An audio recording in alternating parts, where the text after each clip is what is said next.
Hello students, आज हम लोग एक बहुत ही इंपॉर्टेंट टॉपिक पढ़ेंगे रीजनिंग का, ब्लड रिलेशन।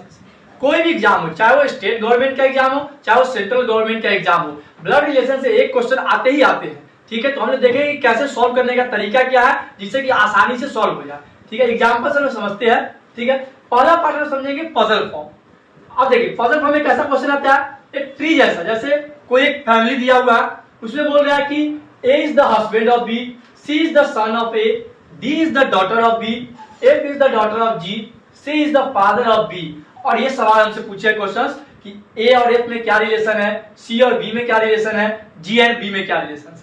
सबसे पहले हमें क्या समझना है, याद रखिए जब भी हम लोग ब्लड रिलेशन बनाएंगे, सबसे पहला कॉन्सेप्ट क्या कि मेल को किससे रिप्रेजेंट करेंगे, ट्रायंगल से, फीमेल को किससे रिप्रेजेंट करेंगे, सर्कल से। अच्छा, अब देखिए हम लोग एक जनरेशन को एक लेवल पे रखेंगे। जैसे अगर यहाँ पे चिल्ड्रेन है, ठीक है, इसके ऊपर रखेंगे फादर एंड मदर को, उसके ऊपर इनके फादर एंड मदर को, यानी कि ग्रैंड डॉटर या ग्रैंड चिल्ड्रन बोलेंगे, फिर उसके बाद इसके पेरेंट्स बोलेंगे, फिर इसके बाद इसके पेरेंट्स बोलेंगे। यानी एक जनरेशन एक लेयर पे, फिर उसके ऊपर उसके वो नेक्स्ट जनरेशन, फिर उसके ऊपर उसके नेक्स्ट जनरेशन। ठीक है, इस कॉन्सेप्ट से हम लोग क्वेश्चन को सॉल्व करते हैं। अब देखिए क्वेश्चन क्या बोला, in a family A is the husband of B, A is the husband of B, A and B, यानी दोनों एक ही जनरेशन के हुए, पति पत्नी। A is the husband of B, यानी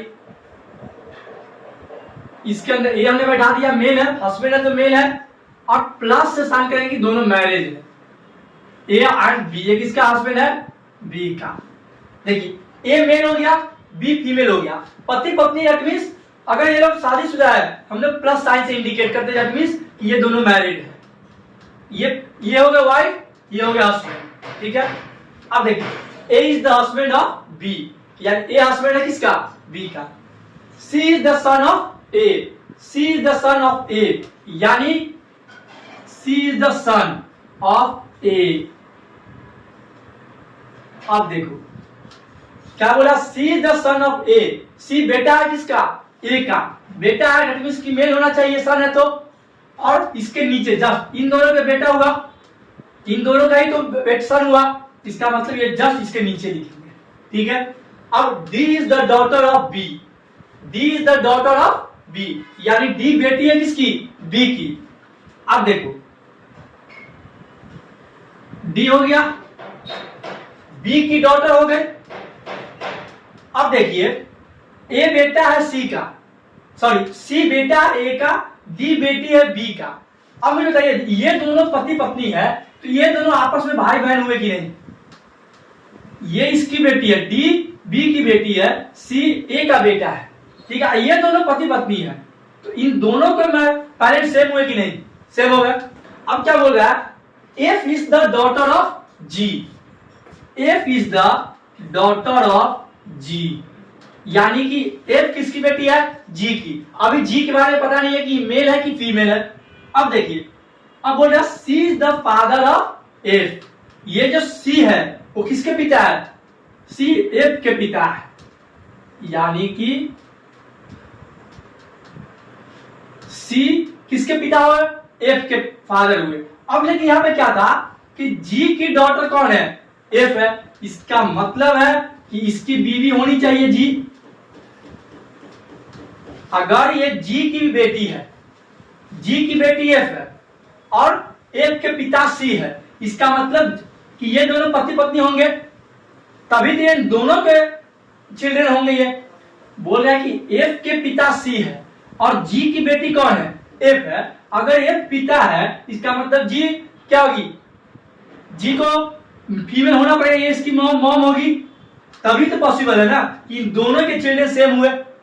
इसका मतलब है कि हमारा ये फैमिली ट्री बन गया। क्या A और B पति पत्नी है, इन दोनों के चिल्ड्रन कौन हुए, C एंड D, जो कि ये दोनों आपस में ब्रदर एंड सिस्टर है। C की वाइफ कौन हुए, G, और इन दोनों के चिल्ड्रन क्या कौन हुए, F, जो कि बेटी है यानी फीमेल है। इसमें क्वेश्चन क्या बोल रहा, how is A related to F, यानी कि F क्या बोलेगा A को, सिंपल ऐसे समझना, F क्या बोलेगा ए को रिलेशन में, एफ और एफ क्या बोलेगा ए को, एफ के पापा कौन हुए सी, सी के पापा कौन हुए ए, यानी ये बोलेगा ग्रैंडफादर, एफ क्या बोलेगा ए को ग्रैंडफादर। आप देखिए how is C related to B, यानी बी सी को क्या बोलेगा, बी सी को क्या बोलेगा, ये तो इसका बेटा ही है, यानी सिंपल सन बोलेगा। ए और बी क्या हो गया, ये दोनों पेरेंट्स हो गए इन दोनों के, इसका मतलब है कि बी का बेटा कौन हुआ सी, तो सन बोलेगा। How is G related to B, यानी बी जी को क्या बोलेगा, यानी बी जी को क्या बोलेगी, बता, ये बी की क्या है डॉटर इन लॉ ही तो है, यानी कि इसका आंसर हो गया daughter in law, daughter in law बहू।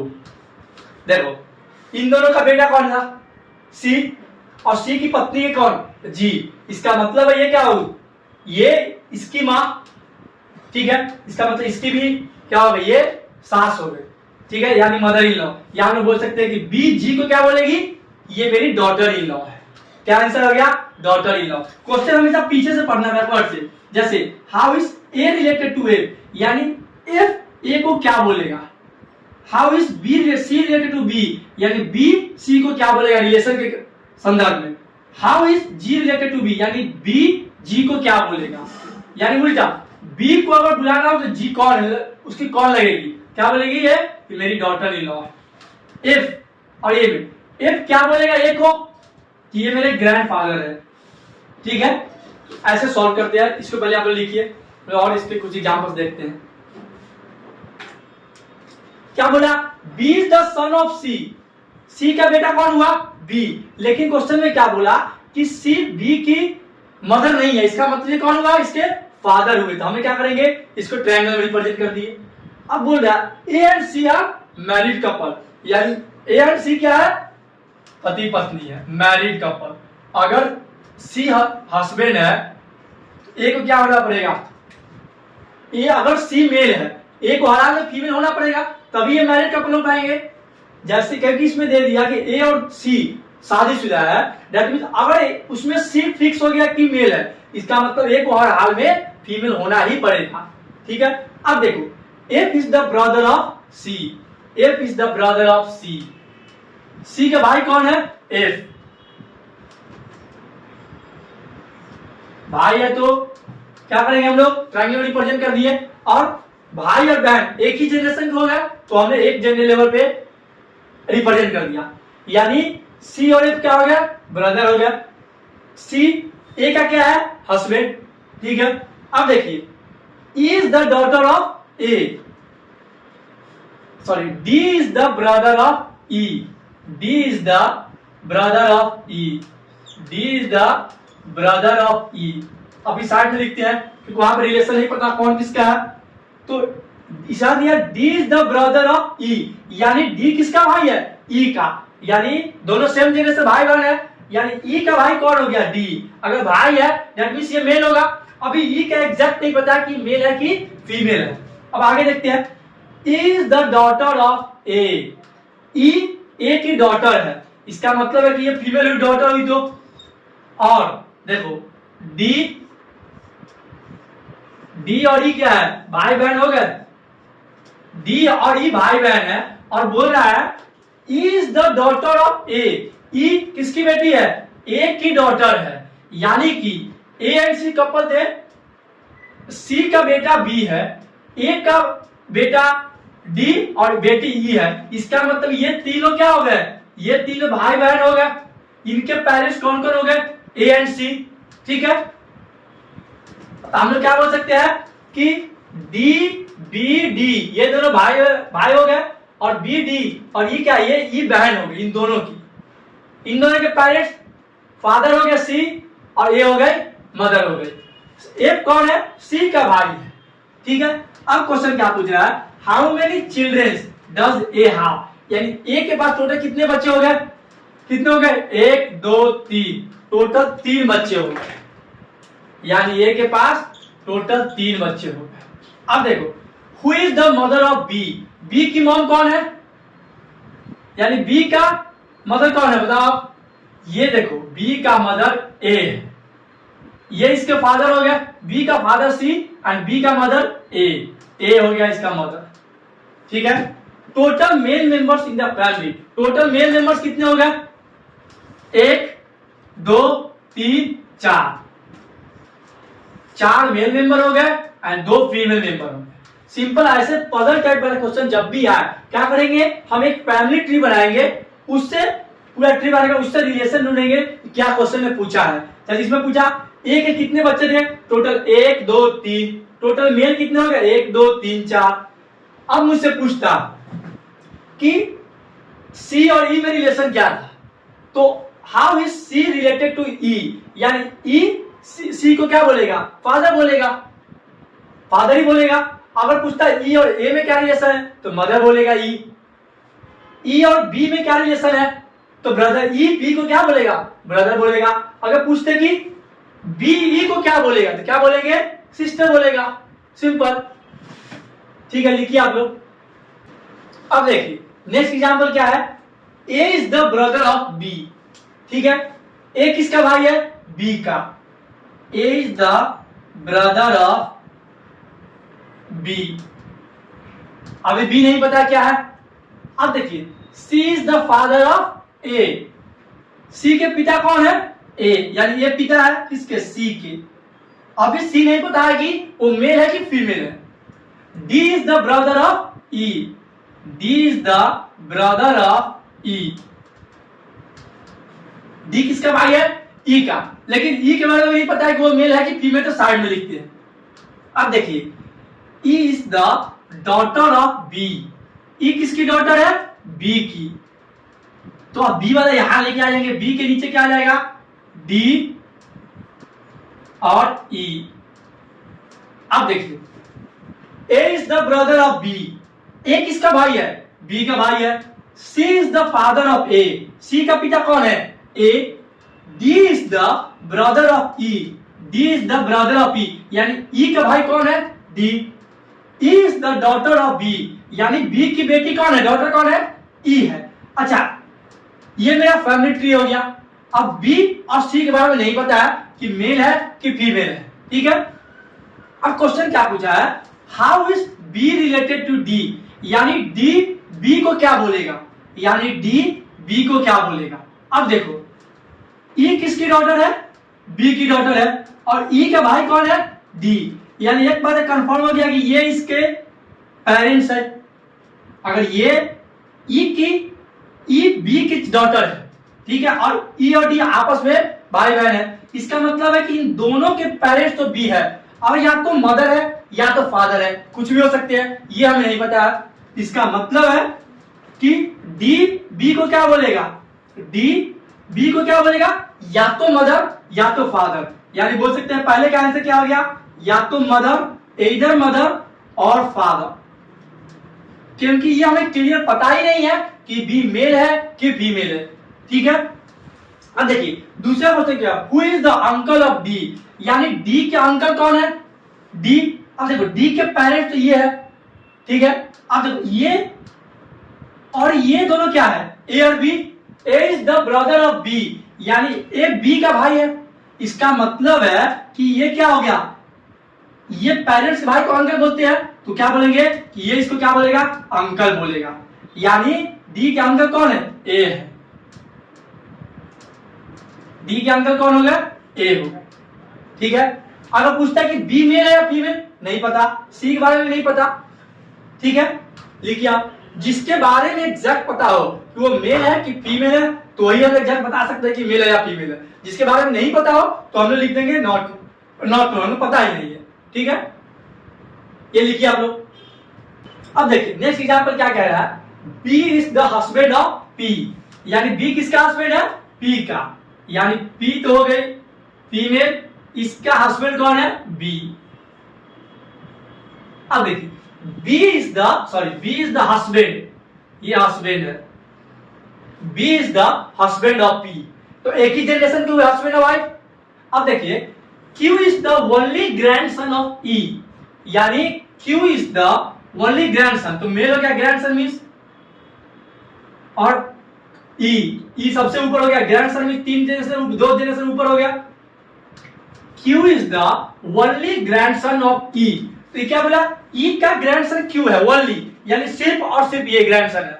और किसका, ई का। अब ये मुझे नहीं पता है ई मेल है कि फीमेल है अभी। अब क्या बोला, Q is the only grandson of E who is the wife of D. तो ई क्या है, वाइफ ऑफ डी है। अगर ये ई वाइफ है किसी की तो डी क्या होगा, हस्बैंड होगा कि नहीं। ये बोला Q is the grandson of E, grandson यानी पोता होगा इसका, ई का पोता होगा Q। अब बोल रहा है ये जो ई है डी की वाइफ है, यानी कि डी इसका हस्बैंड होगा, ठीक है। अब बोल रहा है ई is the mother in law of P, E is the mother in law of P, E is the mother in law of P. इसका मतलब है ये इसका बेटा हुआ। देखो अगर ये इसकी मदर इन लॉ है, ये पी की मदर इन लॉ है, और बी से क्या रिलेशन है पी का, ये इसका हस्बैंड है। अगर ये इसकी मदर इन लॉ, इसका मतलब बी इसका तो बेटा हुआ, यानी डी ई का बेटा बी, बी का बेटा क्यू, ठीक है। अब बोला how is B related to D, यानी डी बी को क्या बोलेगा, यानी डी बी को क्या बोलेगा, सिंपल सन बोलेगा बेटा। डी बी को क्या बोलेगा, ये तो इसका बेटा ही हुआ ना, तो सिंपल सन बोलेगा, ठीक है। लिखिए आप लोग। अब नेक्स्ट क्वेश्चन क्या बोल रहा है, कोई एक फैमिली है जिसमें टोटल कितने मेंबर है, 6 मेंबर है, A B C D E F, ठीक है। उसमें बोल दिया कि जितने मेल है उतने फीमेल, यानी number of male equal to female. अगर 6 लोग हैं, इसका मतलब है कि 3 मेल होगा और 3 फीमेल होने चाहिए, तभी इक्वल इक्वल आएंगे, ठीक है। अब बोला है A and E R son of F, यानी एफ के 2 बेटे हैं, यानी कि एफ के 2 बेटे, एफ के 2 बेटे कौन कौन है, ए एंड ई, ए बेटे हैं, यानी दोनों ट्रायंगल में आ जाएगा, ए एंड ई, ठीक है। ए एंड ई किसके बेटे हैं, एफ के, और 2 मेल 3 मेल होने चाहिए, 2 मेल हो गया है, यानी 1 मेल और होगा। अब देखिए D is the mother of 2, यानी डी मदर है 2 चिल्ड्रेन के, ठीक है, एक बॉय और एक गर्ल का, एक बॉय और एक गर्ल। अभी पता नहीं है कौन बॉय है कौन गर्ल है। नेक्स्ट और क्या है, B is the son of A, B is the son of A, यानी ए का बेटा कौन है, बी है। अब देखिए 3 मेल तो ऑलरेडी हो गया, यानी बाकी जितने बच्चों क्या होंगे, फीमेल होंगे कि नहीं, यानी 2 और फीमेल होने चाहिए। अब देखिए ए का बेटा बी है और डी जो है 2 बच्चों की मां है, ठीक है। अब देखिए इसका मतलब है कि ये 100% मैरिड कपल होने चाहिए, तो ही तो पॉसिबल है कि एक फैमिली में अगर चिल्ड्रन है, इसका मतलब कोई एक कपल तो है, एक से ज्यादा कपल नहीं हो सकते क्योंकि 6 ही मैक्सिमम मेंबर है। अगर एक का बेटा है, यानी कि अगर ये 2 बच्चों की मां है, इसका मतलब है कि ये दोनों आपस में भी मैरिड होंगे। तो अब देखिए डी एक लड़का और एक लड़की, यानी एक मेल और एक फीमेल की मदर है, तो ऑलरेडी इसका बेटा है, सन है, यानी कि दूसरा बच्चा क्या होगा, फीमेल होगा, वो कौन हो जाएगा, ए बी सी। अब देखिए 3 फीमेल 3 मेल इक्वल हो गया, ए एंड ई ब्रदर है। अब देखिए एफ का बेटा दोनों ए एंड ई हो गया, ए की बीवी कौन है, डी, ए और डी का बच्चा एक बी है और एक सी है, बी सन है सी डॉटर है, 3 फीमेल 3 मेल। तो ऐसे कंडीशन वाले भी क्वेश्चन बनते हैं, कुछ मेल है कुछ फीमेल है, उसमें क्या करना है कि आपने खुद से सोचना पड़ेगा कि कौन, कोई मैरिड कपल तो नहीं हो सकता है इसमें से, कौन अगर ये मेल है तो क्या कोई दूसरा फीमेल तो नहीं हो जाएगा। जैसे इसमें 3 मेल फिक्स हो गया, बाकी जो भी बच्चे होंगे वो फीमेल ही होंगे। अगर ये इसका बेटा है, ए का बेटा बी है और दूसरे कंडीशन में बोल रखा है कि डी एक लड़का और एक लड़की की मां है, इसका मतलब है कि ये दोनों कपल होंगे फैमिली में, तो ही पॉसिबल है कि 3 डॉट ये 3 फीमेल आ जाए। अगर ये दोनों कपल हुए तो एक लड़का और एक लड़की, D is the mother of 1 son and 1 daughter, ये मेरा फैमिली ट्री बन गया, सारे कंडीशन इसमें फुलफिल हो गया। अब क्वेश्चन पूछा how is C related to A, यानी ए सी को क्या बोलेगा, यानी ए सी को क्या बोलेगा। ये देखो ए का ही तो बेटा और बेटी ही तो है, यानी ए सी को अपना डॉटर बोलेगा, ये मेरी डॉटर है, सिंपल। ए सी को क्या बोलेगा, डॉटर है, यानी उल्टा हमेशा पढ़ना है। How is C related to E, यानी ए सी को क्या बोलेगा, ए सी को डॉटर बोलेगा। अब आ जाता how is D related to F, यानी एफ डी को क्या बोलेगा, एफ डी को क्या बोलेगा, ये इसका बेटा है और बेटे की वाइफ को क्या बोलते हैं लोग, डॉटर इन लॉ, यानी ये इसको क्या बोलेगा कि एफ डी को क्या बोलेगा, ये मेरी डॉटर इन लॉ है, सिंपल। ठीक है, लिखिए आप लोग। Thank you, please like, watch and comment on my YouTube channel.